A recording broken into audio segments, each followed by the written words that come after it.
출애굽기 16장 1절에서 12절 말씀입니다. 출애굽기 16장 1절에서 12절까지의 말씀을 저와 여러분 한 절씩 교독하여 받들어 읽겠습니다. 이는 하나님의 말씀입니다. 이스라엘 온 회중이 엘림에서 출발해 엘림과 시내 사이에 있는 신광야에 이르렀습니다.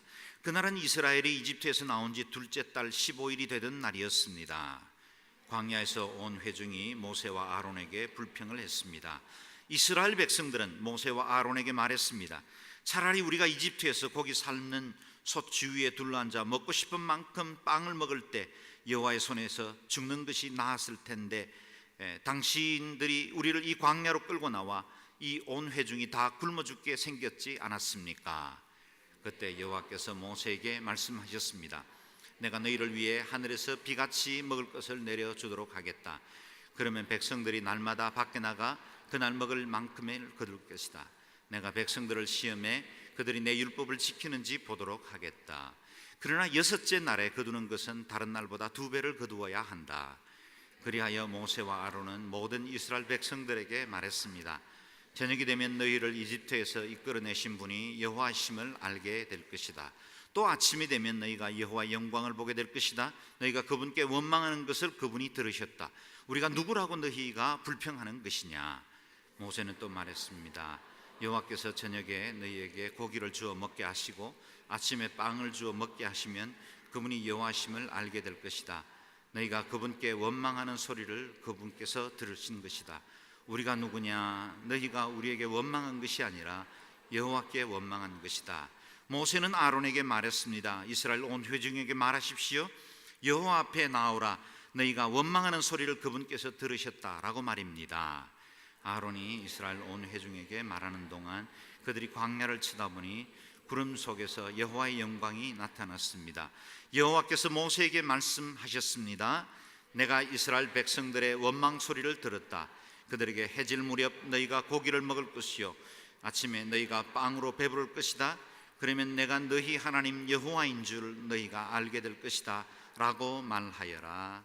아멘.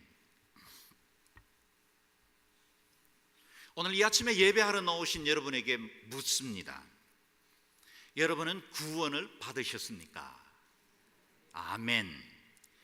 그렇다면 구원이 무엇입니까? 구원에 대한 다양한 설명이 가능하겠지만 우리는 신학적으로 정리된 3개의 단어로 구원을 설명할 수 있습니다. 칭의, 성화, 영화. 첫 번째 칭의는 우리가 믿음으로 말미암아 의롭게 되었다. Justification. 우리가 완전히 의로워진 것이 아닙니다. 거듭났더니 완전히 새 사람이 된 게 아닙니다. 그러나 주님은 예수 그리스도의 은혜의 구속의 대속제사 때문에 우리를 의롭다 인정해 주신 것입니다. 그래서 하나님의 자녀가 되는 양자의 특권을 받은 것입니다. 이렇게 양자의 특권을 받은 사람들은 이제 성화, sanctification, 믿음의 긴 시간의 여정을 통해 거룩으로 우리를 초대하십니다. 그래서 날마다 그리스도를 닮아가고 그리스도의 온전한 백성으로 세워질 수 있도록 주님은 이 긴 시간을 사용하십니다. 마지막으로 영화, glorification. 이 시간을 통해서 우리는 하나님 앞에 완전한 구원을 확정받게 되고 영원한 천국에서 하나님의 자녀로 그 권세를 주신 것을 누리게 됩니다. 출애굽기는 이 3가지의 구원의 여정을 그 어느 책보다 잘 설명해 놓은 책입니다. 홍해를 지난 것은 믿는 자들의 세례에 해당됩니다. 물속에서 옛 과거가 죽고 나를 따르던 세상이라는 애굽이 다 단절당하고 이제 새 생명으로 태어난다는 뜻입니다. 이와 같이 홍해를 끝나면 이제는 긴 광야의 시간을 거쳐가면서 성화의 과정을 겪습니다. 그러다가 요단강을 건너는 그 순간에 약속의 땅, 우리의 영원한 영광의 땅에 이르를 때 우리는 구원을 완성하게 되는 거죠. 이 모델에서 칭의가 홍해를 건너는 것이라면 광야의 모든 시간은 성화의 과정이다. 그리고 마지막 날 요단강을 건너가는 그 이후를 우리는 영화에 비교할 수 있겠습니다. 그래서 구원은 우리가 예수님을 영접하는 순간 이미 얻은 것입니다. Already. 그러나 아직도 우리의 구원은 이 세상에 사는 날 동안에는 완성되지 않았습니다. Not yet. 그래서 구원은 언제나 이 두 가지 단어로 이미와 아직으로 설명할 수 있습니다. 우리가 오늘부터 시작돼서 다시 말하면 홍해를 건너 이제 광야로 들어간 그 말씀 묵상으로부터 마지막 출애굽기를 다 마칠 때까지 6월 말까지 강하는 그 모든 것은 한 가지 주제입니다. Sanctification입니다. 성화의 과정을 위한 하나님의 광야 학교의 커리큘럼들이다. 그렇게 생각하시면 틀림없습니다. 우리가 지난주일 묵상했던 대로 이스라엘 백성들은 홍해를 지나면서 애굽의 손에서 완전히 자유롭게 되었습니다. 적어도 외면적으로는 그랬습니다. 그러나 아직도 그들 마음속에는 과거에 노예살이 하던 옛 습관과 성품이 그대로 그들의 마음과 인생을 지배하고 있었습니다. 여전히 속사람은 옛 애굽의 노예였다는 것입니다. 마치 우리가 거듭났지만 여전히 세상의 정욕과 이생의 안목과 즐거움을 여전히 쫓고 그것을 기웃거리는 우리의 모습과 비슷하죠. 다신교 우상문화 속에서 430년을 살면서 참되시고 유일하신 하나님을 믿는 믿음도 희박해져 버렸습니다. 그런 자기 백성을 하나님은 이 광야의 커리큘럼을 통해서 예배자로 이끄시는 특별한 수업을 시작하신 것입니다. 수업이 진행되던 클래스룸은 광야입니다. 사진에서 보는 것처럼 이 광야는 위성사진으로 보면 그리 크지 않는 땅입니다. 시나이 반도죠. 이 시나이 반도는 척박하기 이를 데 없는 광야로 이루어져 있는 곳들입니다. 그곳에서 하나님은 예배 학교의 교실로 삼으시고 이스라엘 백성들을 하나둘씩 거룩한 친백성으로 빚어가기 시작하셨습니다. 다시 출애굽의 경로가 그려진 시나이 반도 지도를 보십시오. 오늘 우리는 광야 학교의 두 과목이 진행되었던 마라 보이십니까? 마라와 그리고 신광야, 만나가 있었던 그 신광야를 중심으로 살펴보게 될 것입니다. 홍해를 건넌 후에 시내산을 향해 가는 여정에 일어난 두 가지의 사건이죠. 마라와 엘림을 지나 신광야에서 만나와 메추라기 내린 사건, 그것을 우리는 이제 좀 더 자세히 묵상해 보려고 합니다.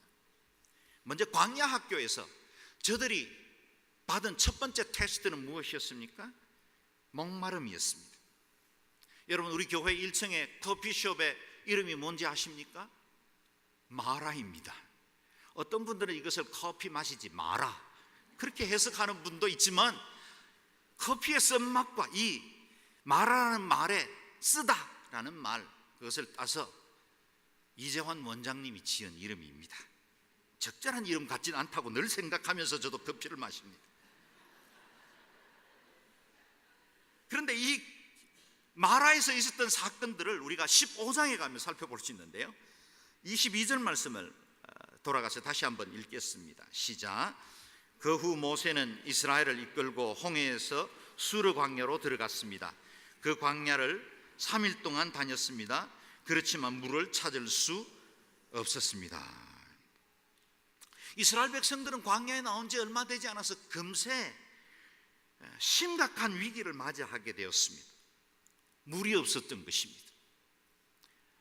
이제 며칠간 살펴보게 될 본문은 첫 번째는 수르 광야요, 그 다음은 신광야, 오늘 본문의 배경입니다. 그 다음에는 시내 광야, 이렇게 세 개의 광야를 거쳐가게 될 텐데, 그곳에는 간혹씩 오아시스가 있긴 했지만 대부분의 땅은 물이 없었습니다. 광야에 들어서서 사흘길을 건너갔는데 물을 만나지 못한 것입니다. 애굽을 떠날 때 급히 챙겨온 물들도 다 떨어져 버렸습니다. 이스라엘로서는 홍해 이후에 맞이한 첫 번째 위기였습니다. 아직 그들의 짐 속에는 유월절 그 밤에 떠나올 때 애굽 백성들이 자진해서 내어주었던 금은 보화가 자신들의 주머니 속에 있었습니다. 그러나 보화가 무슨 소용이 있겠습니까? 목이 마를 때는 다른 어떤 것보다 내 목을 채워줄 한 모금의 물이 중요한 겁니다. 다른 어느 것들도 그들의 문제를 해결할 수가 없었을 것입니다. 명예가 중요하겠습니까? 품위가 필요하겠습니까? 오로지 한 방울의 물을 구하던 때였습니다. 그런데 그들이 오아시스를 만나기는 했는데 상황이 더 어려워졌다는 겁니다. 23절과 24절을 읽겠습니다. 시작. 그러다가 그들이 마라에 이르렀는데 그곳 물은 써서 마실 수 없었습니다. 그래서 그곳 이름을 마라라고 했습니다. 백성들은 모세에게 우리들은 무엇을 마시라는 말입니까? 라고 불평하며 말했습니다. 그렇게 목말랐던 사흘길을 가다가 한 지역에서 물샘이 있는 오아시스를 만났는데, 그래서 그 물에 사람들이, 발빠른 사람들은 뛰어가서 머리를 박고 물을 마시기 시작하고 어떤 사람들은 그 속에 풍덩 뛰어 들어가기도 했을 겁니다. 충분히 상상할 수 있는 장면이죠. 그런데 먼저 물을 마셨던 사람들이 뒤돌아 나오며 물을 뱉어내고, 또는 어떤 사람은 토해내기 시작하고 배탈이 나거나 두통을 앓는 사람들도 생겨나기 시작했다는 것입니다. 물이 쓰다라는 말이 어떤 상태인지는 모릅니다. 제가 확신하건대는 커피처럼 쓰지는 않았을 겁니다. 그건 제가 좋아하는 거니까요. 아마 어떤 특별한 광물질이 녹아있거나 또는 염분이 있기 때문에 도저히 마실 수 없는 물, 그런 상태였을 거라고 짐작합니다. 그래서 이 물을 보고 아예 그 지역 이름을 마라, 쓴물 또는 고통이라 부르게 되었다는 겁니다. 그때 이스라엘 백성들은 불평이 폭발하게 되었습니다. 우리들은 무엇을 마시라는 말입니까? 지도자 모세에게 이 모든 고통에 대한 책임을 추궁하고 있습니다. 인간적으로는 이해할 만합니다. 물이 없다는 것, 그건 생존과 아주 직결되는 문제이죠. 우리를 이끌어간 지도자가 물이 있는 곳으로 인도하지 못했다는 것, 그건 치명적인 거죠. 불평하는 것 이해할 만합니다. 그러나 이러한 그들의 원망을 모세만 듣고 있는 것이 아니라 하나님도 듣고 계셨다는 사실입니다. 모세를 세우신 분이 하나님이시기 때문이고 광야길로 인도하신 분이 하나님이셨기 때문입니다. 여기까지 첫 번째 테스트를 잠시 접어두고 두 번째 테스트를 묵상해 봅니다. 굶주림입니다. 오늘 본문이죠. 16장 1절에서 3절 말씀을 같이 읽겠습니다. 시작. 이스라엘 온 회중이 엘림에서 출발해 엘림과 시내 사이에 있는 신광야에 이르렀습니다. 그날은 이스라엘이 이집트에서 나온 지 둘째 달 15일이 되던 날이었습니다. 광야에서 온 회중이 모세와 아론에게 불평을 했습니다. 이스라엘 백성들은 모세와 아론에게 말했습니다. 차라리 우리가 이집트에서 고기 삶는 솥 주위에 둘러앉아 먹고 싶은 만큼 빵을 먹을 때 여호와의 손에 죽는 게 나았을 텐데 당신들이 우리를 이 광야로 끌고 나와 이 온 회중이 다 굶어 죽게 생겼지 않습니까? 마라의 목마름이 또 엘림에서 해결되기도 했습니다. 그런데 이번에 그들을 기다리고 있었던 것은 배고픔이었습니다. 음식도 다 동이 났습니다. 애굽을 떠난 지 한 달 또는 한 달 반 정도 지난 때였습니다. 음식이 떨어지는 것도 당연한 일이죠. 앞을 보아도 뒤를 돌아보아도 풀 한 폭이 제대로 자라지 못하는 광야만 이어집니다. 뜨거운 햇살 아래 그들은 고통이 점점 심해졌을 겁니다. 황량한 광야에서 굶주린 배를 움켜잡고 보채는 자식들을 보는 부모의 마음은 무너질 겁니다. 그런 상황에서 원망하지 않는 부모가 몇이나 되겠습니까? 품위와 이성을 유지할 만한 믿음의 사람들이 몇 명이나 되겠습니까? 인간을 가장 비참하게 만드는 것 중에 하나가 배고픔입니다. 그래서 기아는 때로는 사람을 유치하게 만들기도 하고 때로는 포악하게 만들기도 합니다. 그런 불평 이해할 만합니다. 그들은 말합니다. 차라리 이집트의 고기가마 곁에서 배불리 먹을 때 죽는 것이 낫지 않았을까? 그들이 홍해를 만났을 때도 똑같은 말을 고백합니다. 우리가 여기서 차라리 이집트에서 죽는 게 나았을 텐데 왜 여기까지 와서 이렇게 저들의 칼에 죽어야 하나? 그들의 생각은 언제나 죽음, 최악의 상황을 대입하고 있어요. 더구나 비참했던 노예 시절, 그 노예 시절이 차라리 좋았다라는 거예요. 저는 이 말이 다 믿어지지 않습니다. 애굽의 고기가마 곁에서 마음껏 배불리 먹었던 날들이 몇 번이나 되었겠습니까? 노예의 삶인데요.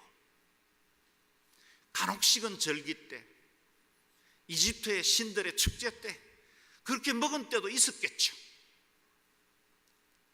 지금 저들이 배고프기 때문에 그들이 애굽의 날과 비교하는 건 오로지 배불리 먹었던 어느 한순간 그것 외에는 추억이 되지 않습니다. 그러나 여러분 돌아보십시오. 그들은 노예였습니다. 자유가 없었습니다. 비참한 상태였어요. 수많은 곤욕을 치르면서 저들이 원치 않는 엄청난 노역을 계속해가면서 노동에 시달렸던 그들의 삶이었어요. 과연 그들이 그리워할 만한 그 과거의 날이었습니까? 그렇지 않습니다. 단지 없는 것 하나 때문에 주어진 많은 것들을 놓치고 있는 거예요. 대부분의 불평은, 우리가 원망하는 대부분의 내용들은 있는 것을 보지 않고 없는 걸 주목하기 때문입니다. 내 마음이 힘들고 어려운 것 돌아보십시오. 우리 주변에 얼마나 많은 것들이 가지고 있고 얼마나 많은 복을 누리고 있는데 우리는 그걸 보지 않는 거예요. 여전히 건강하시잖아요. 여전히 뭔가 해낼 만한 열정도 있으시잖아요. 다 이렇다는요, 이젠 아무것도 없다니요, 천만에요. 가족이 있잖아요. 극단을 생각하지 말고 내게 주어진 그 은혜의 분깃을 생각하면 감사가 넘칩니다. 여러분, 우리에게 때로는 예수 믿는 것이 불편할 수 있어요. 믿기 때문에 손해보는 일도 생깁니다. 기도했는데 믿지 않는 사람들보다 떵떵거리고 더 잘 살게 되었으면 좋았는데 그렇지 않는 일도 있어요. 그게 불평의 요소입니까? 돌아보십시오. 우리는 영원한 저주 가운데 있었어요. 구원의 아무런 여망도, 적선도, 마인드 컨트롤도, 수양도, 종교적인 노력도, 철학도, 다른 어떤 것으로 어찌할 수 없는 영원한 저주 가운데 있었던 우리를 하나님이 구속하여 주셔서 영원한 자유를 누리게 하셨고, 이제는 하나님의 친백성이 되게 하셨고 주와 함께 동행할 수 있는 은혜의 백성들이 되었어요. 내가 갖지 못한 그 크고 작은 것들이 비교할 수 있을 만한 것이 되겠습니까? 감사의 제목이죠. 은혜의 축복이죠.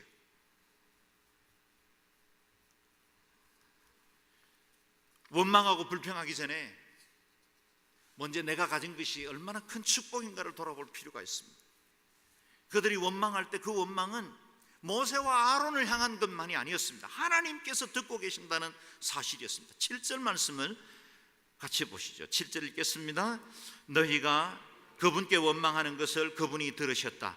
우리가 누구라고 너희가 불평하는 것이냐. 이스라엘을 광야로 이끄신 것은 모세나 아론의 지혜가 아니었습니다. 하나님께서 이 구원을 주도하고 계셨습니다. 이 원망은 모세에게 하는 것이 아니라 하나님께 하고 있는 것이라는 사실을 그들은 잊고 있었습니다. 8절을 읽어보시죠. 8절입니다. 시작. 너희가 그분께 원망하는 소리를 그분께서 들으신 것이다. 우리가 누구냐? 너희가 우리에게 원망하는 것이 아니라 여호와께 원망한 것이다.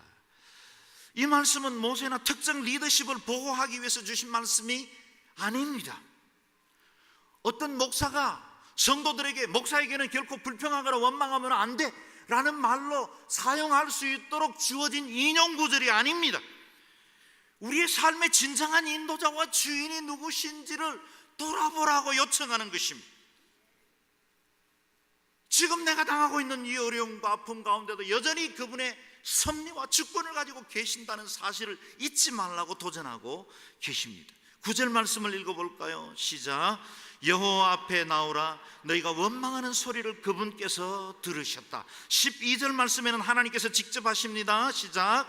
내가 이스라엘 백성들의 원망 소리를 들었다. 그렇습니다. 하나님이 직접 들으셨습니다. 하나님은 우리의 찬양도 받으시고 우리의 기도로 들으시고 우리의 작은 신음소리에 대해서도 주님은 귀 기울이시는 분이십니다. 동시에 하나님은 우리의 불평과 원망도 들으십니다. 한 입술로 같은 우물에서 썸물과 단물을 낼 수 없는 것처럼 우리가 하나님을 찬양하는 입에서 불평과 원망을 쏟을 수 없는 이유가 여기에 있습니다. 우리 사람들은 얼마나 빨리 은혜를 잊어버리는지요. 마라에서 물이 없어 원망하던 시점은 홍해를 건넌지 놀랍게도 사흘밖에 되지 않은 시점입니다.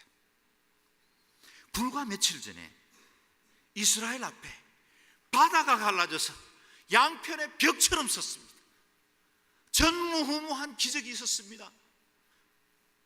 이전에도 없었고 이후에도 없는 이 놀라운 기적을 그들이 경험했습니다. 바닷물 한가운데로 걸어서 바다를 걷는 유일한 백성들이 되었습니다. 당대 최강의 이집트의 군대가 그 물속에서 수상되는 것을 직접 목도했습니다. 이 엄청난 기적과 구원을 보고 그들은 감사해서 감격적인 노래를 불렀습니다. 그리고 미리암과 여인들은 서고치며 춤추며 하나님의 영광을 노래했습니다. 그리고 딱 사흘입니다. 그래서 은혜가 유효한 약발의 시간은 사흘이다, 그런 설도 있습니다. 우리 주님이 십자가에 못 박혀 돌아가신 후에 사흘 만에 부활하신 이유도 사람들의 마음이 변치 않을 그 시간 사흘, 그것 때문에 부활하셨다는 제 개인적인 신학이기 때문에 학계에서는 인정하고 있지 않습니다. 그러나 분명한 건 우리가 받은 은혜를 너무 자주 쏟아버리고 너무 쉬이 잊어버리기 때문에 하나님 베푸신 그 크신 은혜가 이후에 이어질 것을 잃어버리고 있다는 겁니다. 여러분, 물을 세워서 벽처럼 만드신 분이 마라의 썸물을 정말 맛있는 미네랄 워터로 만드실 분이라는 사실을 왜 믿지 못합니까? 지금 불기둥과 구름기둥으로 우리의 인생을 인도하시는 분이시라면 대책 없이 200만의 인구를 광야에 내몰게 하셨겠습니까? 저와 여러분을 구원하셔서 여기까지 하나님의 친백성 삼으셨다면 그 하나님이 저와 여러분의 인생을 책임지시지 않으시겠습니까? 그 좋으신 분이 여기까지 이끄신 분이시라면 아들과 함께 아들을 구원자로 내어주신 그분이 모든 것을 우리에게 은혜로 내어주실 줄로 믿습니다. 이렇게 원망하는 백성들의 소리를 들으신 하나님은 어떻게 대하십니까? 하나님이 그 즉시로 진노하십니까? 그렇지 않으셨다는 거예요. 인자와 긍휼이 풍성하신 하나님이시죠. 그 하나님의 손길이 4절부터 등장합니다. 4절 말씀을 같이 읽습니다. 시작. 그때 여호와께서 모세에게 말씀하셨습니다. 내가 너희를 위해 하늘에서 비같이 먹을 것을 내려주도록 하겠다. 그러면 백성들이 날마다 밖에 나가 그날 먹을 만큼을 거둘 것이다. 내가 백성을 시험해 그들이 내 율법을 지키는지 보도록 하겠다. 아멘. 먹을 것을 공급해 주시겠다 그랬는데 겨우 허기만 면할 정도로 주시는 게 아니라 하늘에서 비같이, 할렐루야, 어제 내렸던 그 비처럼 말이죠. 메마른 땅을 적시는 비같이 하늘에서 공급해 주시겠다라고 말씀하십니다. 8절 전반부 말씀도 같이 읽겠습니다. 시작. 모세는 또 말했습니다. 여호와께서 저녁에 너희에게 고기를 주어 먹게 하시고 아침에 빵을 주어 먹게 하시면 그분이 여호와심을 알게 될 것이다. 아멘. 저녁에는 메추가라기를 주시고 아침에는 만나를 내려주시겠다고 말씀하십니다. 12절 후반주를 같이 읽겠습니다. 시작. 그들에게 해질 무렵 너희가 고기를 먹을 것이요 아침에 너희가 빵으로 배부를 것이다. 그러면 내가 너희 하나님 여호와인 줄 너희가 알게 될 것이다 라고 말하여라. 아멘. 내가 바로 여호와다. 너희의 공급자 되시고 너희의 인도자 되시고 너희를 보호하는 바로 그가 나다. 복 주시는 여호와가 바로 나다 라고 말씀하시는 하나님의 자기 선언입니다. 우리 하나님은 복 주시는 하나님이십니다. 우리의 삶을 책임지시는 하나님이십니다. 때로 우리에게는 어렵고 어두운 그늘처럼 지난다 할지라도, 사망의 음침한 골짜기를 지난다 할지라도 그 길의 끝에는 언제나 주님이 예비하신 풍성한 은혜의 상급이 기다리고 있다는 사실을 기억해야 합니다. 여기서 우리가 기억해야 할 것이 한 가지 있습니다. 하나님께서 인도하시는 길에도 고통은 만난다는 것입니다. 하나님께서 인도하시는 길에도 고통은 만납니다. 사흘 동안 물 한 방울 얻지 못했고 그나마 얻은 물이 마라처럼 쓴물이 되어서 내 인생의 해법인 줄 알았더니 그것이 도리어 나를 어렵게 하는 일들도 만납니다. 우리가 구원받은 자녀라고 해서 아무런 어려운 일도 없는 평탄대로가 보장받는 것은 아닙니다. 고난도 있고 시험도 만납니다. 마라의 쓴물 앞에 설 겁니다. 신 광야의 그 굶주림 앞에 맞이해야 하는 그런 때도 있습니다. 그러나 여러분 기억하십시오. 바다 한가운데로 길을 내신 그 하나님이 우리와 함께 하십니다. 물이 문제겠습니까? 음식이 문제겠습니까? 목마르고 배고프면 불평과 원망이 일어나는 것도 자연스럽겠지만 전능하신 하나님을 바라보면 우리의 원망이 사라집니다. 우리의 미래가 보장받습니다. 담대해집니다. 기쁨과 감사가 넘쳐납니다. 하나님을 바라볼 때 우리가 해야 할 행동이 무엇일까요? 그것이 바로 기도입니다.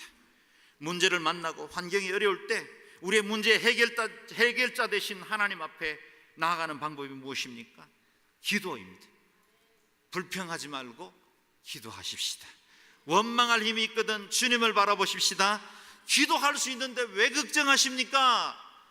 기도할 수 있거든 염려하지 마십시오.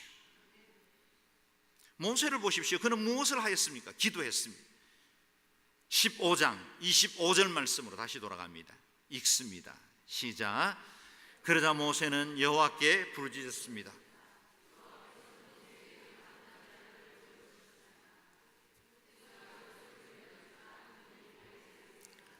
여호와께서 이스라엘을 위한 법도와 율례를 만들고 그들을 시험하신 장소가 이곳 마라였습니다. 아멘.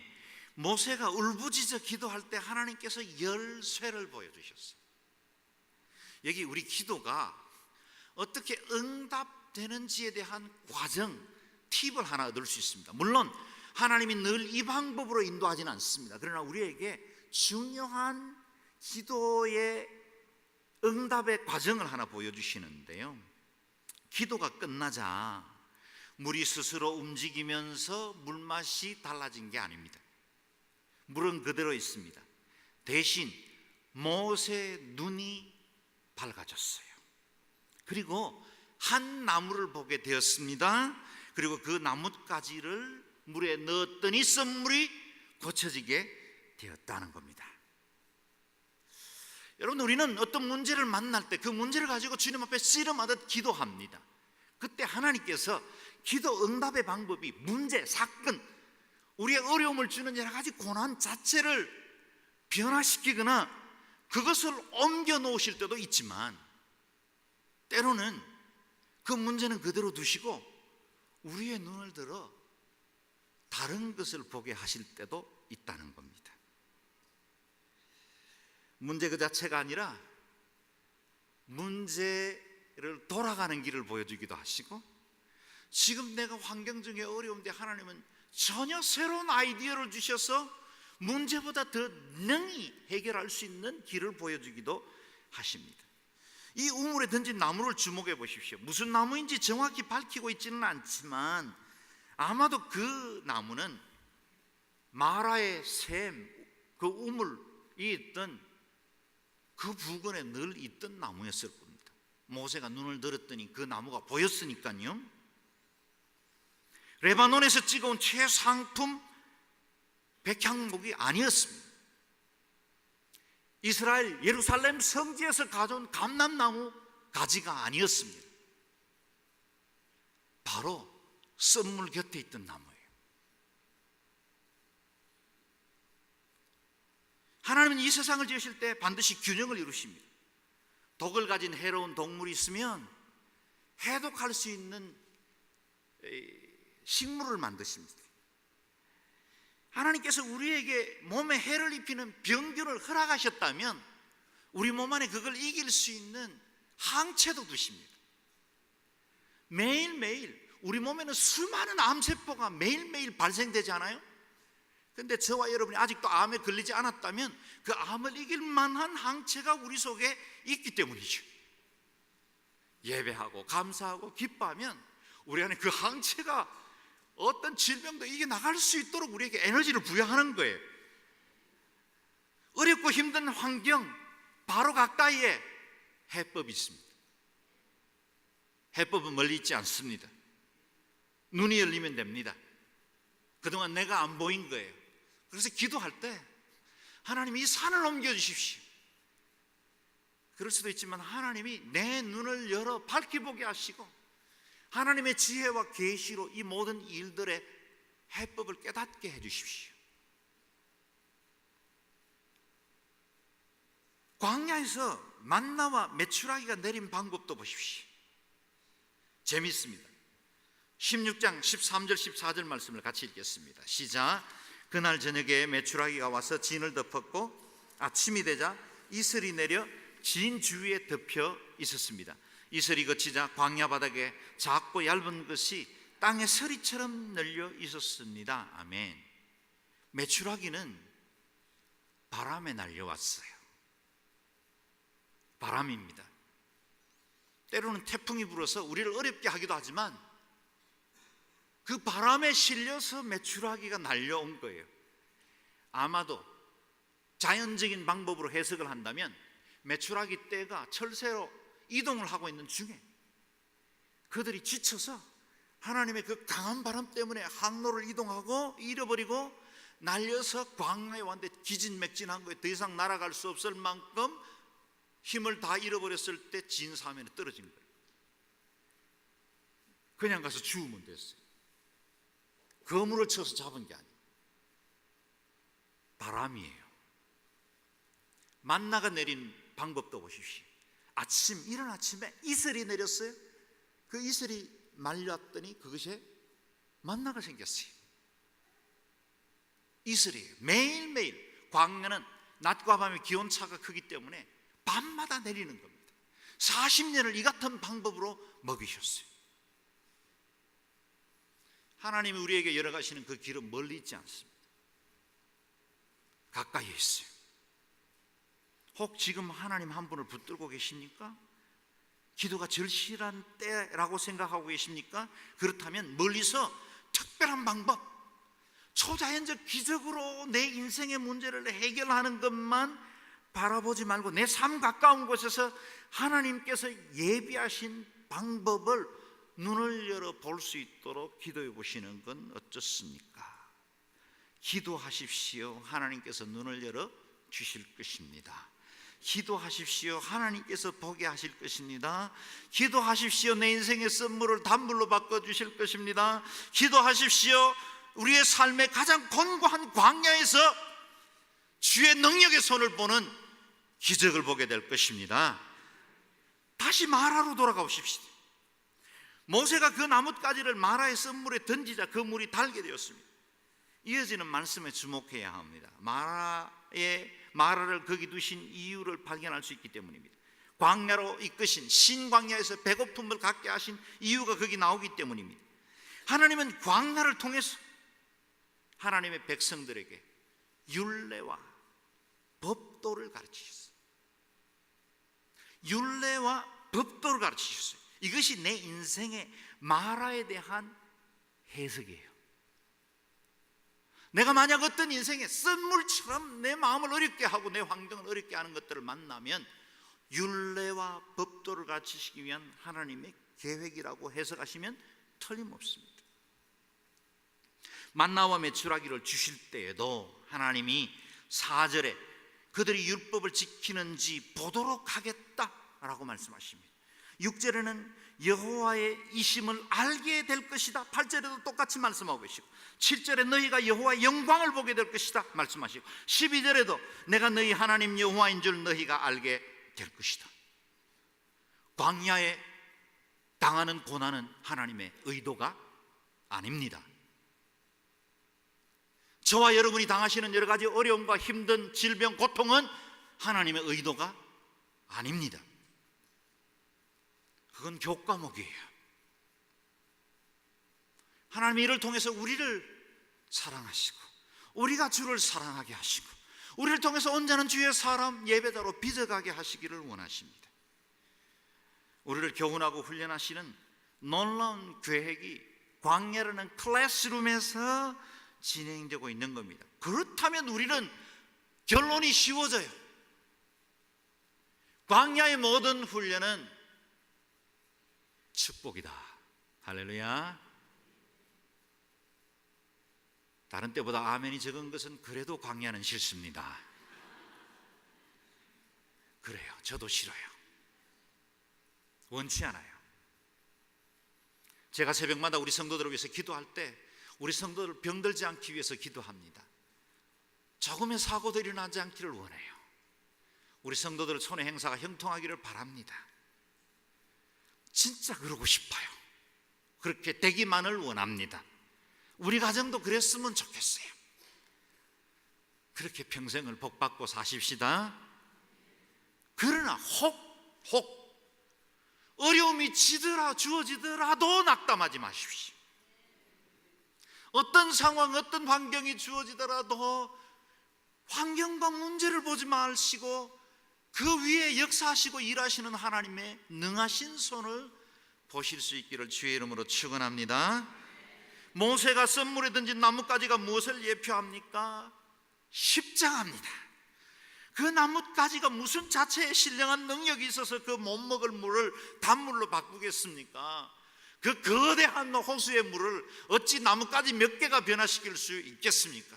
이것은 장차 십자가로 인하여서 치유하시는 하나님의 손을 드러냅니다. 그래서 오늘 15장 후반절에는 나는 너희를 치료하는 여호와라,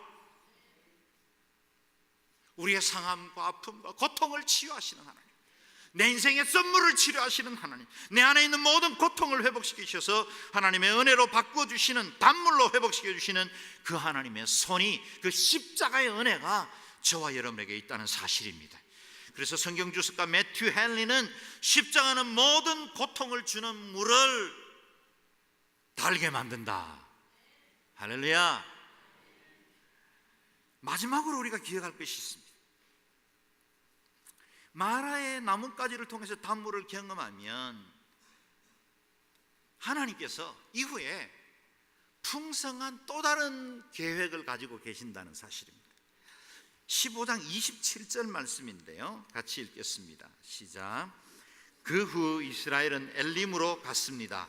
그곳에는 12개의 샘과 종려나무 70그루가 있었습니다. 이스라엘은 그곳의 물 가까이에 진을 쳤습니다. 아멘. 조금 전에 본 지도를 기억하십니까? 마라, 그 다음이 엘림, 그 다음이 신광야예요. 마라에서 엘림까지는 불과 11km 정도밖에 되지 않습니다. 거기 12우물이 있었어요. 싸우지 않아도 되었어요. 한 지파에 하나씩 나눠 가질 수 있고, 또 정려 70주가 있어서 얼마든지 그늘을 가지고 쉴 수 있었어요. 마라에 주저앉아 있으면 엘림의 은혜는 주어지지 않습니다. 많은 믿음에 실패한 사람들이 마라의 썸물 앞에 주저앉습니다. 이후에 주어지는 엘림의 예비된 은혜에 미치지 못한 채로 그곳에서 하나님의 징계나 어려움 때문에 시험 들었다고 말하면서 믿음에서 주저앉아 버려요. 하나님의 경유지에는 엘림이 반드시 있습니다. 우리를 향한 주님의 예비하신 축복이 있습니다. 멀지 않는 곳에 엘림이 있습니다. 인내하십시다. 소망하십시다. 믿음으로 이기십시다. 하나님은 결코 우리를 실망시키시는 분이 아니십니다. 우리 이 시간에 찬양할 때 한번 고백했으면 좋겠습니다. 하나님 한 번도 나를 실망시키신 적이 없으시고 언제나 공평과 은혜로 나를 이끌어 주신 분이십니다. 우리의 모든 약한 소리를 들으시고 우리를 치유하시고 회복하시는 그 주님 앞에 함께 고백하며 나아가겠습니다.